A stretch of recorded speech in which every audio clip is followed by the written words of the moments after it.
तो Donald Trump ने एक ऑर्डर दिया और फट से पायलट को उड़ा करके ट्रंप ले गए। मिडिल ईस्ट की जंग में अगले 24 घंटे बेहद अहम, क्योंकि डोनाल्ड ट्रंप ने एक प्लान तैयार किया और वो ईरान में उस प्लान को एग्जीक्यूट कर पाए। महातबाही का ये प्लान था। ईरान को हॉर्मुज को खोलने के लिए ट्रंप ने जो 10 दिन का अल्टीमेटम दिया था, उसका काउंटडाउन आज की रात समाप्त हो जाएगा। अब उससे पहले अमेरिका ने ईरान के अंदर घुसकर अपने दूसरे पायलट को सुरक्षित वहां से रेस्क्यू किया। उधर ईरान भी लगातार हमले कर रहा है। ऐसे में ये जंग अब और विध्वंसक होती भी जाहिर है नजर आने वाली है।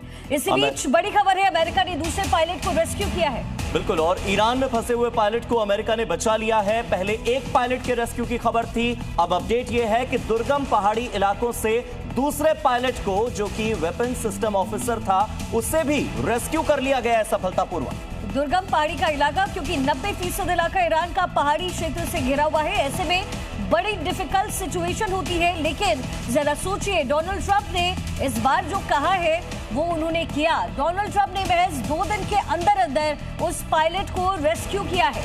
सफल रेस्क्यू ऑपरेशन पर डोनाल्ड ट्रंप ने बड़ा स्टेटमेंट दिया। हमने उसे बचा लिया है, डोनाल्ड ट्रंप ने कहा। तो डोनाल्ड ट्रंप ने सोशल मीडिया प्लेटफॉर्म पर पोस्ट करके लिखा है कि हमारी सेना ने बहुत ही शानदार काम किया है, पायलट को सुरक्षित अमेरिकी सेना ने बचा लिया है। बहादुर क्रू मेंबर्स के लिए हमारा यह ऑपरेशन था।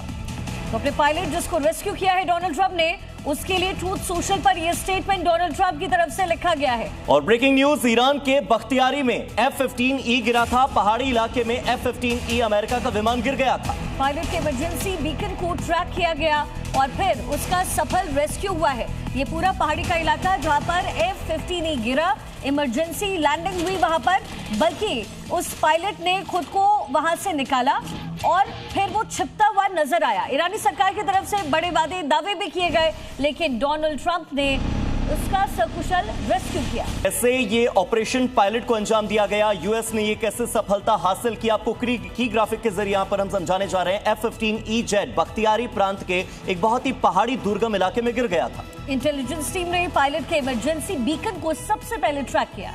जॉइंट चीफ और कमांडर इन चीफ दोनों ने 24 घंटे उसके लोकेशन की निगरानी की। और कहा यह भी जा रहा है कि डोनाल्ड ट्रंप खुद इस पूरे ऑपरेशन को देख रहे थे। कैप्टन श्याम इस समय हमारे साथ स्टूडियो में मौजूद हैं।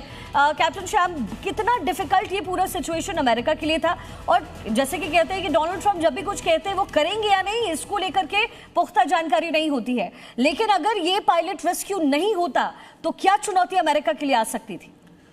शिखा जी, बहुत बहुत बधाई CIA को, बहुत बधाई सेंटकॉम के चीफ को, एडमिरल कूपर जो एक नेवल ऑफिसर हैं, बहुत बधाई उनके स्पेस के जो चीफ हैं, बहुत बधाई उनके जो मरीन फोर्सेस के जो चीफ हैं, बहुत बधाई जो उनके स्पेशल ऑपरेशन के चीफ हैं। ये 4 लोग हैं जो इस लड़ाई को पूरी तरह से लड़ रहे हैं। साथ में एयरफोर्स और AI का भी इंटीग्रेशन है। 6 लोग इस लड़ाई को लड़ रहे हैं और commander in chief of course Trump हैं। और ट्रंप डायलेमा, सरप्राइज, डिसेप्शन में विश्वास करते हैं। जब उन्होंने कहा कि युद्ध है, पायलट को रेस्क्यू कर लेंगे, तो कल उन्होंने बिल्कुल सही कहा था। और कॉम्बैट सर्च एंड रेस्क्यू की एक्सपीरियंस के साथ मैं आपको कहना चाहता हूं कि ऐसे ऑपरेशंस में माहिर है अमेरिका। सील्स जो उनके हैं, जो एयर, लैंड, सी तीनों से ऑपरेट करते हैं, और जिनकी ट्रेनिंग हमारी मरीन कमांडोज और हमारे स्पेशल टीम भी करती है। खासकर सील्स के साथ मरीन कमांडो इंडियन नेवी का पूरा इंटीग्रेशन है। और उसके एक्सपीरियंस के साथ मैं आपको बता रहा हूं कि 100 से ज्यादा कमांडोज का लास्ट मोमेंट हॉट इंसर्शन किया गया था